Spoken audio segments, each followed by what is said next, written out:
Hello, and welcome to our newest episode of Pop Culture Therapy. I'm Cruellica Kain. And I'm at Nebula. And thank you for joining us. We are going to be talking about our specific topic of pop culture, stories, events, any kind of movie, music, whatever it is that's in some way, shape, or form left an emotional impact on us personally, or we've reflected back on it and seen how that story has ended up shaping our lives in a way. Well, yeah, because we're all built as human beings, no matter where we come from, where we start, we're always built by what happens around us. Not just family or friends, but books we read, movies we watch, anything of the like. Yeah. And even with back as far as the Greeks with stage plays that they used to do, that was a big part of the culture and actually reflected the culture itself, and kind of the way it does today with theater. When we go to the movies and television, has an impact on us as well as a society, whether we like to admit it or not. And a lot of times music also has that way of reflecting. You could go to the political realm like Bob Dylan did back in the day, where even during that era, people utilize that as kind of their theme song of what represented them, that helped them feel like they could continue to get up in the morning. And music is great at doing that, and it's a powerful tool that can unite or divide people. Yeah, look at what CCR did during the Vietnam era as a great example of music being a motivator for people to get out and actually go and protest the war. Absolutely. And then you can even take books. Books are a great way of not just leaving an emotional impact, but allowing you to be able to become a part of that world and escape from reality, which is a great way of helping to give you that emotional stability that you may not get from any other medium. Or if you're one of those people that likes to play long-form RPGs that get invested in the story, you may end up latching on to characters, and I know I have several times, and just realizing I relate to this character, and then when you replay it years later, you actually catch on why at that certain point when you were playing that game, or when you go into a book, you end up coming into that book when you're rereading it at some point, like, okay, I now really understand why I latched on to this character when I did. And an emotional impact doesn't mean you're alone in that impact. It could be something that developed a community around it. One great example I would say for that is the Harry Potter community. Even after the books have long since been over, there's a huge community both for fan fiction writing, for comic books, or in Japan they're called doujinshi, or even for like fan videos. There's a way that an emotional impact can be a shared experience, or it can be very personal. There's nothing wrong with either or. It's all about how it captures you. Yeah. And then two of the longest running fandoms that you'll actually see with this in the United States are Star Trek and Star Wars. Mm-hmm. One being a very friendly, welcoming community, the other probably being the most toxic community, which we have actually had an episode on before. I know. There's some irony when it comes to those two fandoms, because neither of them are technically the oldest fandoms, but they're the most long-standing fandoms, which is kind of ironic when you look at it. Especially in Fanboys is one of those movies that encapsulated these fandoms pretty well.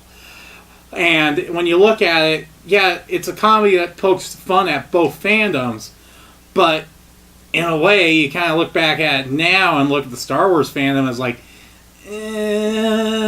kind of don't want to really associate so much with you anymore with the way the online toxicity has become. So, our therapy chair session essentially is going to be not only how things impact us, but we're going to kind of combine with it elements of how you can even identify things if you've never thought about it, because it's sometimes one of the hardest things to think about. Yeah.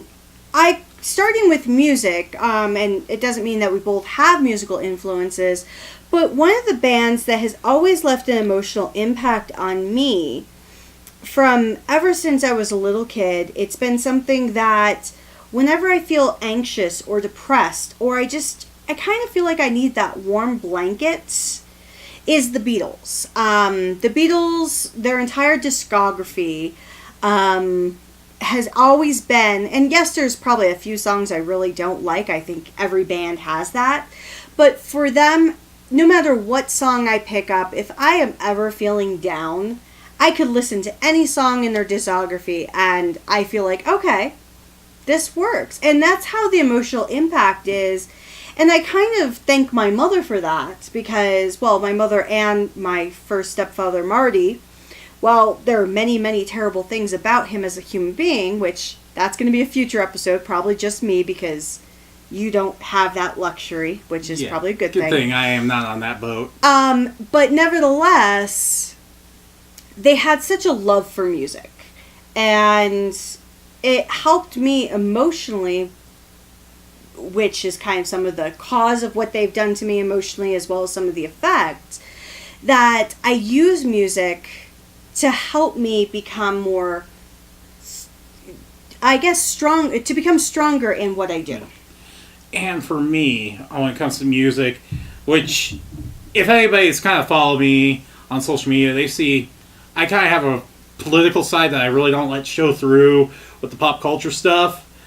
And with music, when I'm really trying to avoid going on a complete political rant sometimes on social media, listening to Floyd, King Crimson, Queensryche, bands of that ilk that have a large political message, kind of just calm down with like, yes, I know I'm venting on this, but come on, I need to dial it back, listen to this, go back and listen to this. And with those artists would have that take on it, the message still resonates today, especially with Roger Waters. Mm-hmm. And it's one of those where it's like, I just need to go in, kind of listen to what it's talking about there, and like, yes, if I'm going to reform a message where I'm trying to get, instead of getting into a rant and try to get through a straight and narrow and try to get to the point, try and listen to the message that Roger Waters has kind of painted, instead of trying to get into a troll argument, which unfortunately at times I delve into. Well, and I think we are all guilty of that. I try not to post too much about my political views or anything like that, only because my political views, I don't believe in the left or the right. I'm actually probably the right wing's worst nightmare when it comes to political, because I'm not Antifa, so don't think, oh my god, the worst nightmare is Antifa. No, the worst nightmare is communism. Not to the same degree as the current communist nations in the world, but more of what was actually being written by Marx. Nevertheless, I try not to go down that rabbit hole because it's a very destructive rabbit hole. And admittedly, I work with an organization that has to pander to whoever the current administration is. And some of the projects I work on at work still pander to whomever the current administration is, and I haven't met them myself, which is quite content in my opinion. But not only the current administration, but international customers at the same time. Exactly. So I work with the good, the bad, the ugly, and usually they're all of the above the United States more often. But nevertheless, so it's always important, I think, first and foremost for music, not that you have to listen to music that gives you an emotional impact. You can just listen to music you love. Trust me. The Beatles is not, it's the music that I listen to when I need to feel welcomed and calm. The strangeness about it is I listen to death metal or black metal well outside of that. And the Beatles, John, Paul, George, Ringo, none of them are at all remotely close to black metal. Where when I need to listen to something to calm down, I just listen to Cradle of Filth. Actually, that's what I listen to at work when I'm trying to deal with stress. So yeah, Cradle of Filth. I think my neighbors probably wonder when I'm listening to Ghost or Venom, what the hell is he listening to? I just hate it when any of my coworkers who procreates come up behind me while I'm listening to death metal, and the first thing they see is a band called Dying Fetus. And they wonder what the hell I'm listening to. It's like, no, listen, Dying Fetus is great, but that sounds like a terrible thing to say in a sentence. Hey, at least you don't listen to a band called Kindergrinder. Oh, no, I do listen to them. They come up on my Pandora feed all the time. So, or Gwar, or anything like that. But... Demi Bourger. Behemoth, which I kind of wish I could go see when they're in town next month. I want to see Slayer again, too. Before they set off into the sunset after next year. But moving on, because we'll get down a far rabbit hole with music. But it really does show that there's different elements to an emotional standpoint at the same time. It's not just, oh, happy feelings. It's also what gives you a feel of different things. How about you for books? What type of books help you with this emotional standpoint? It's kind of funny because it kind of laps into the romance genre, even though it's not. It's just because so many of the authors write into this. But urban fantasy is the kind of genre of books. I have a large collection on my Kindle, physical copies of books, where I've stopped buying physical copies just because I don't have a large enough apartment, and my Kindle on my tablet's kind of become that source for all that. And it's just a genre on its own, because a lot of it's written where the main characters are usually thrown into a situation that they don't know what they've got themselves into half the time, or they're one of those that knows what they're in, knows what they're going for, but trying to overcome unsurmountable odds, where just getting into that world and just reading into those stories ends up just putting me like, okay, at least I'm not in this situation. Oh, no, there's that. And then half the time with the romance angle, it's like, and this is why I don't date. Why? Because it's beleaguering on Stockholm Syndrome? Half the time, yeah. So, for me, books, my guilty pleasure for reading is always going to be romance novels. I blame my mother for that, which she used to hate, because when I was younger, I used to read horror books. When I say younger, I'm saying like 10, between 8 to 10, because I was reading children's horror books as well as horror books. So Clive Barker and Stephen King at a very young age. Clive Barker, Stephen King, Dean Koontz, there's Bloss, I think that's his last name, from the Exorcist franchise.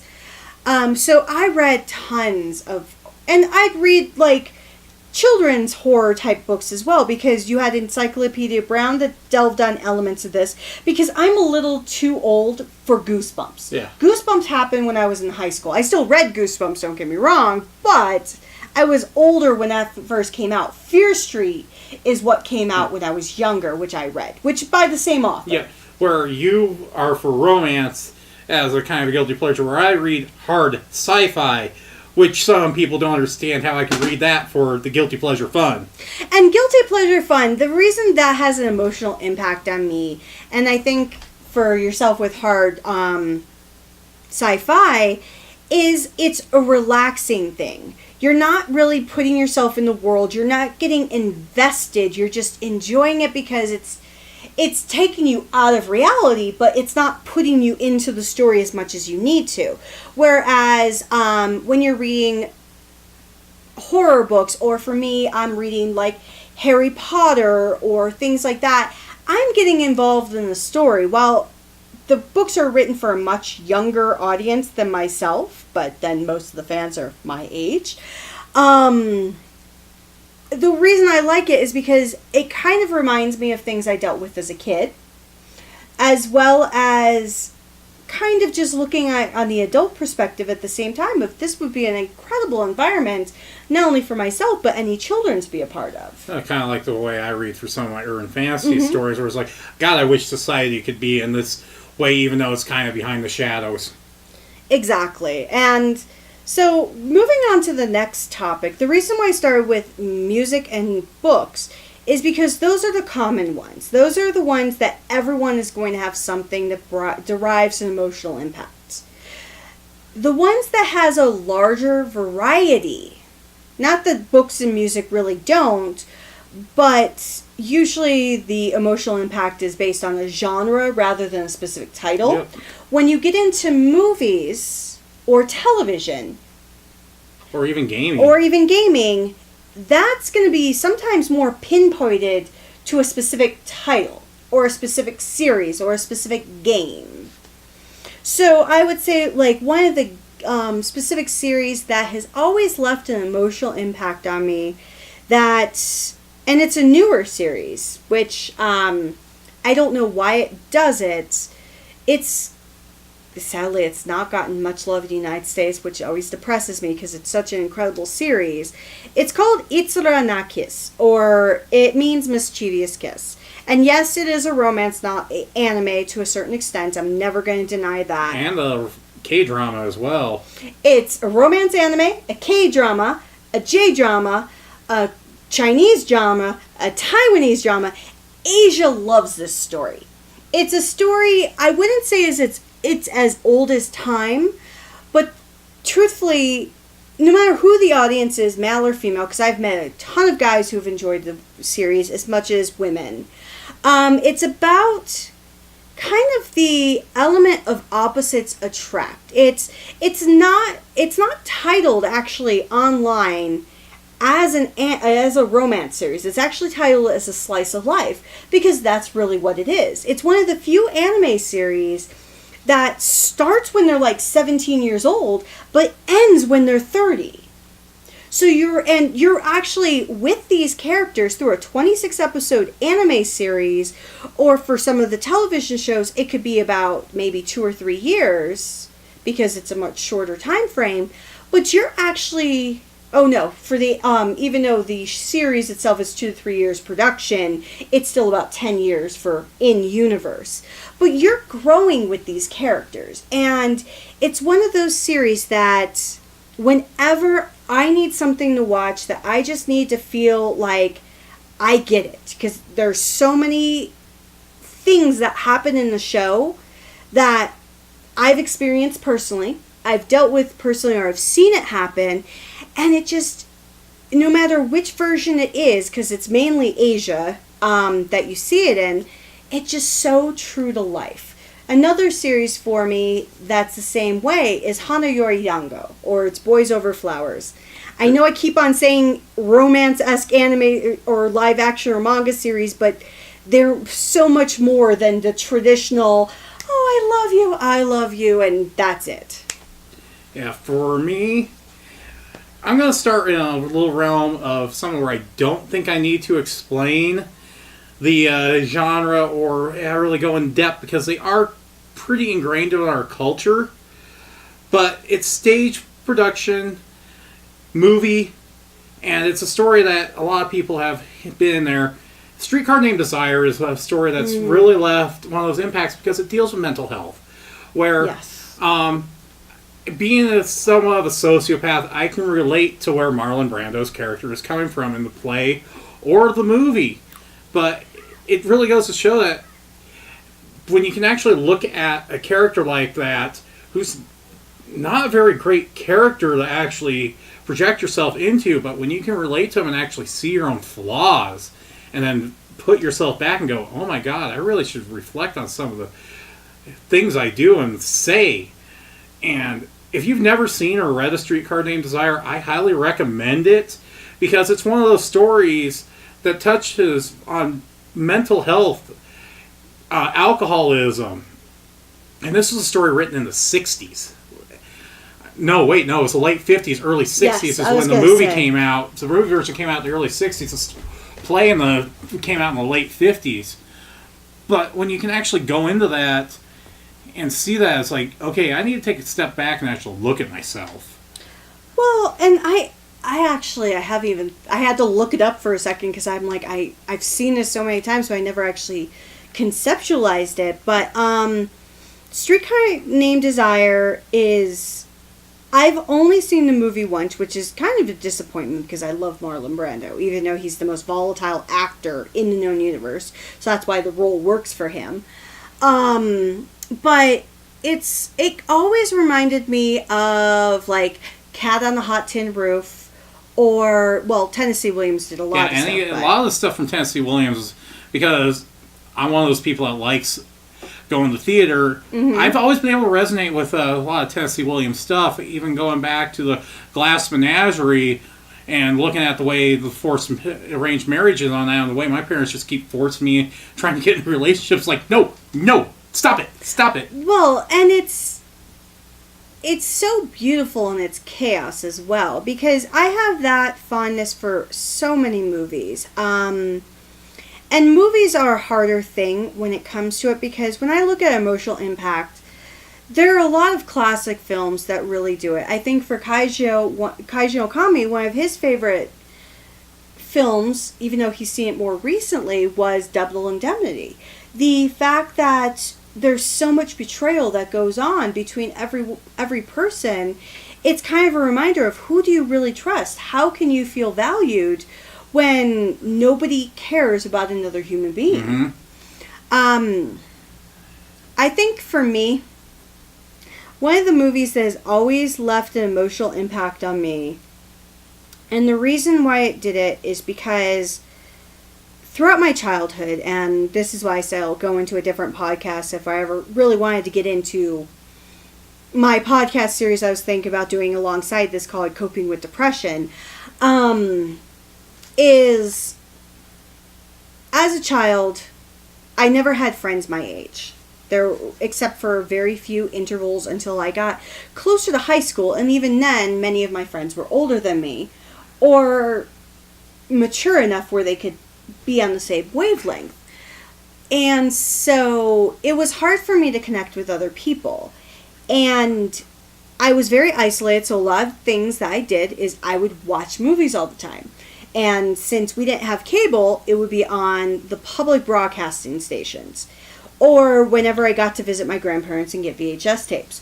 One of the films I watched so many times as a kid was The Princess Bride, which I loved it because I could feel for Buttercup, and I could feel for the Dread Pirate Roberts, and all the other characters at the same time, especially for Buttercup, because there was always this perception, which I had to deal with on a more negative aspect, of you look at someone and almost because it's based off a book, the assumption is you look at the book cover and that's all you see. You don't see the person beyond that. For her, everyone thought she was vain. They thought she was just all the terrible things. And for me, I was looked at as the truly poor kid, so everyone had to pity me. And so I always connected with that story, and it left emotional impact for me because it reminded me that there's so much more to the world than face value. Yep. And I'm going to be kind of going off on that in another way and going to gaming. And it's a game that's kind of divided the Final Fantasy fan base. But when I've actually played it as a kid, but then gone back and played it several times as an adult, when you look at Final Fantasy VIII and you look at Squall, he's kind of a distant character and doesn't like to talk a lot and kind of thinks in his own head, and I do a lot of the same. But all the characters around him see his potential and push him, and are pushing him in the direction where they know what his value is, and they know he's going to have leadership qualities and everybody looks up to him.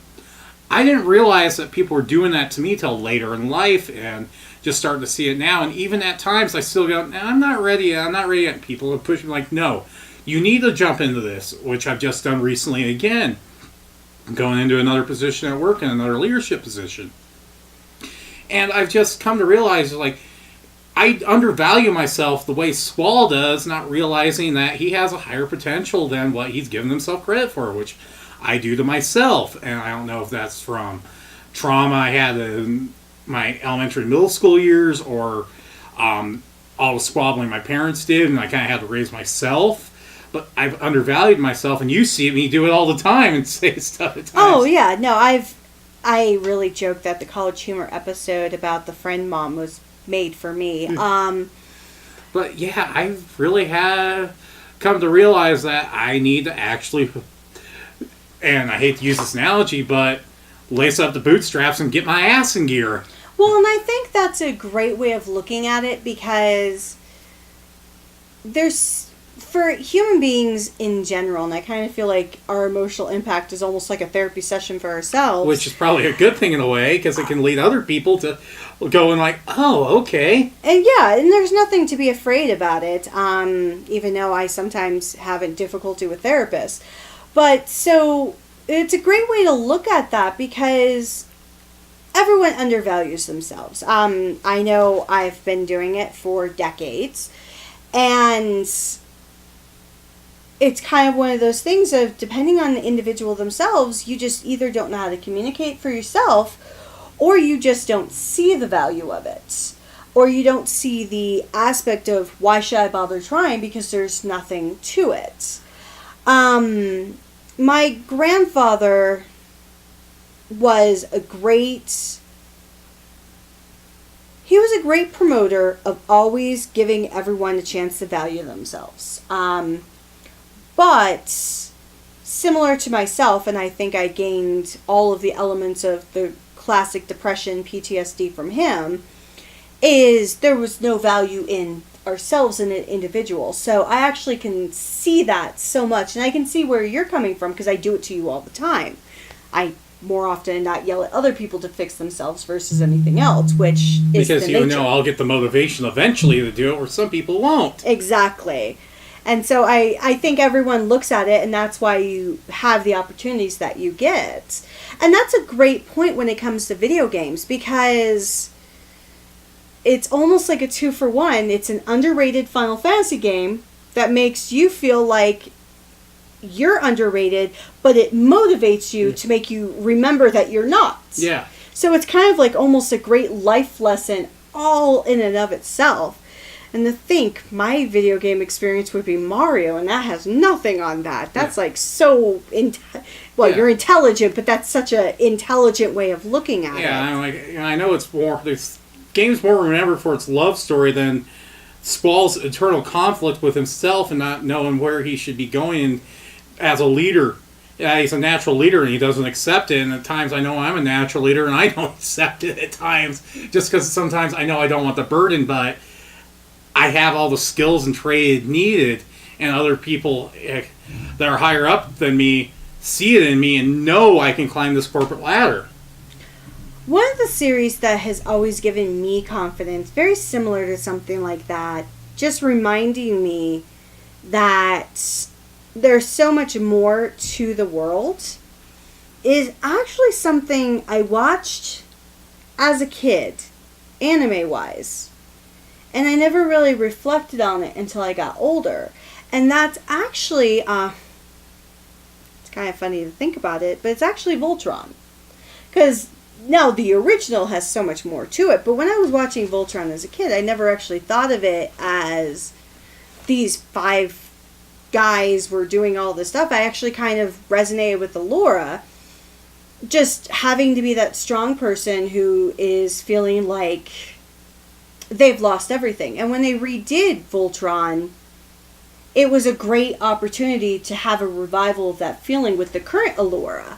Just because I think sometimes, and this is not going on the feminist front, because admittedly I am a terrible feminist.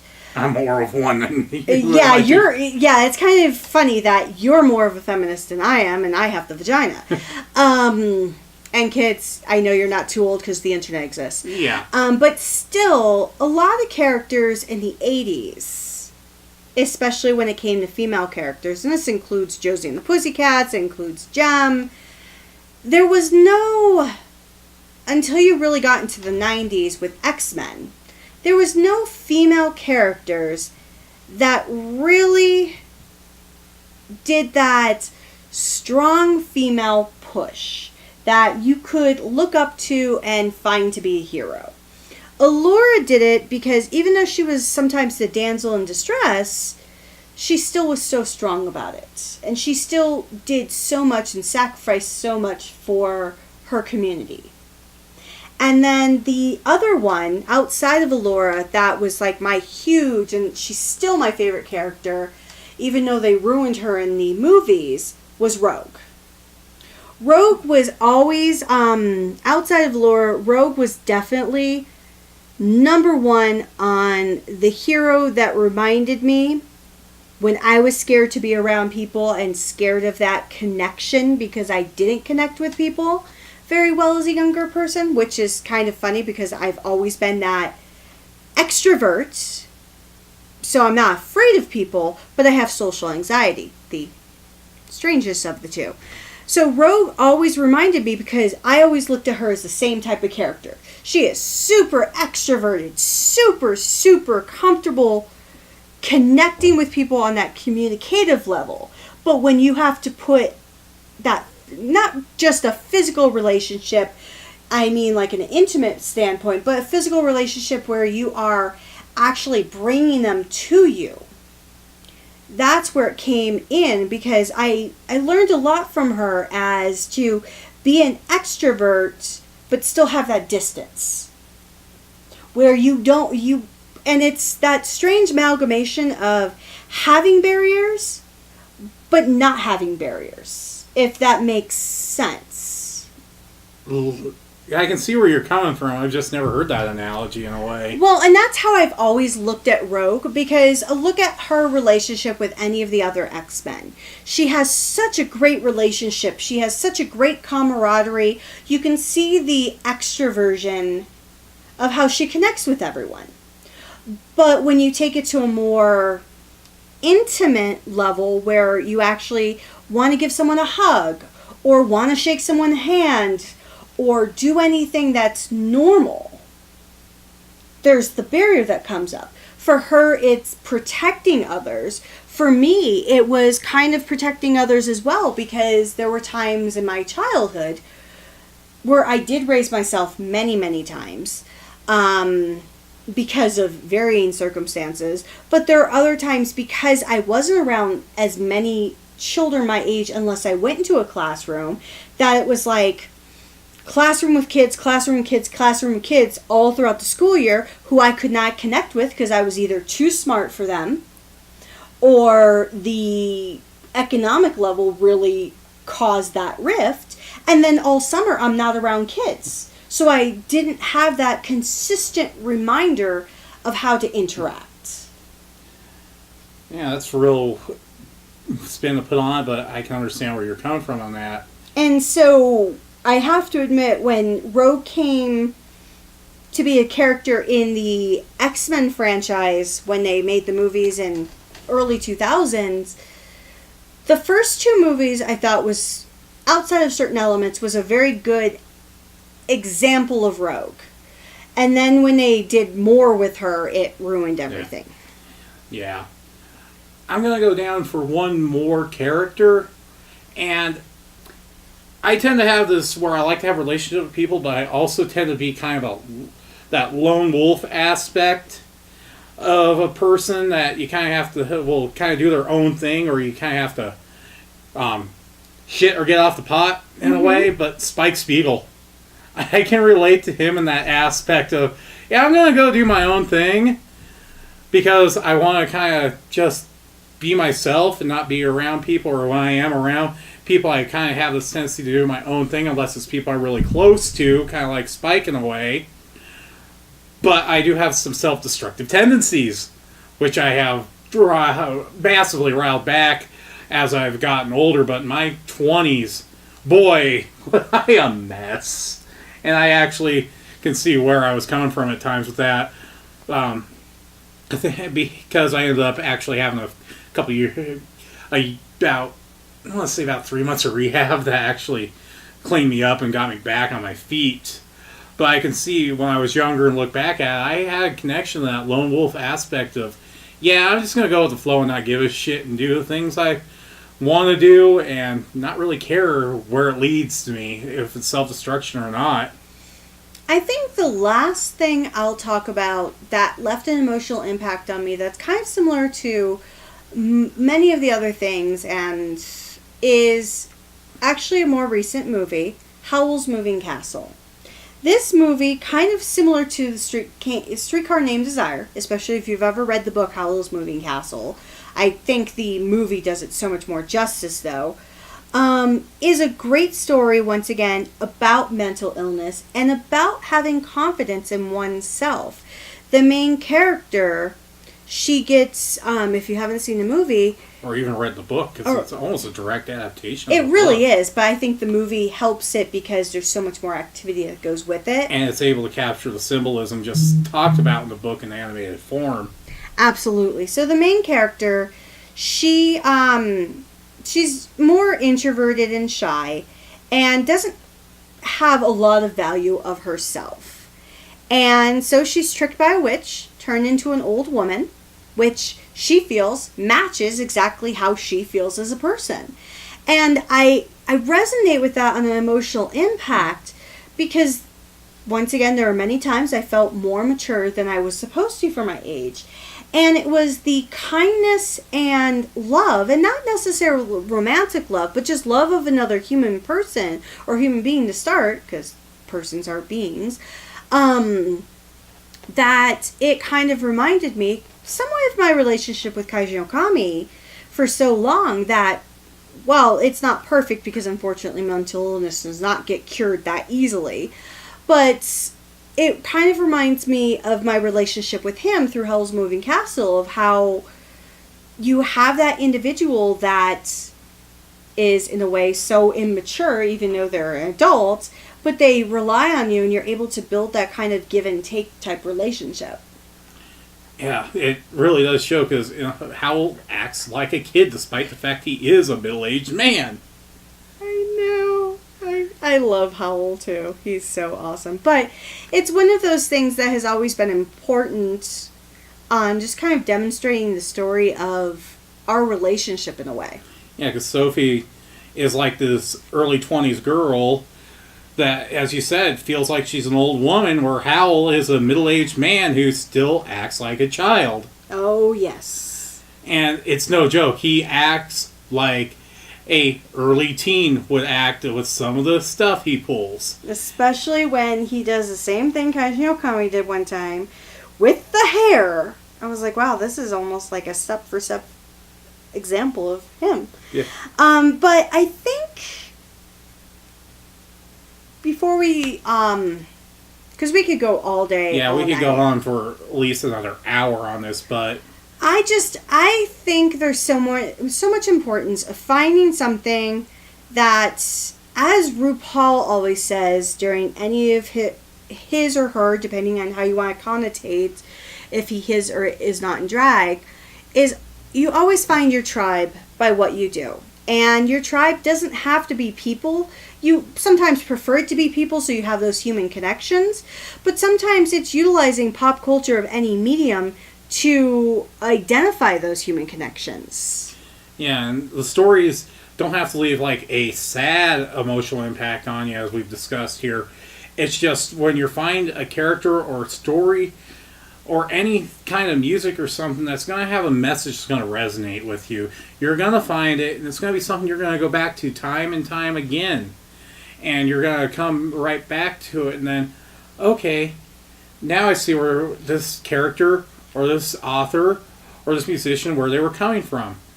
And now, with that, I think we need to have Kaiju watch A Streetcar Named Desire. I agree. Classical film. I agree. Now, thinking about it more, I think we need to have him do Streetcar Named Desire. Just because I would love to see his perception on it, just because he likes Brando as well.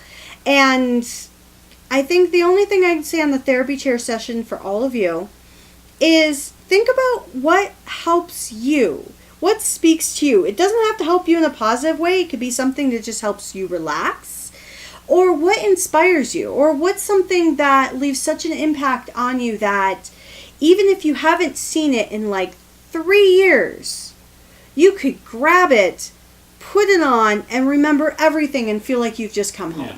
Or is it a story or a character that was just so well written that you can just think about that character or that story and go, okay, yeah, I remember that message. It resonated with me, and I should apply it here.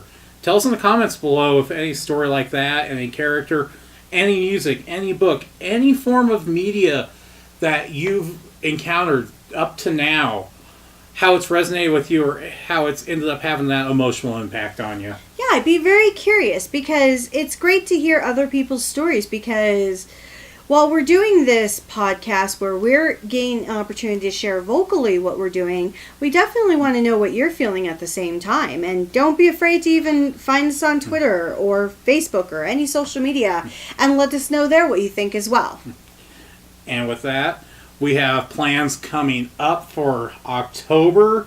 We're going to have at least one therapy chair on a horror icon. We're going to talk about our favorite horror movies.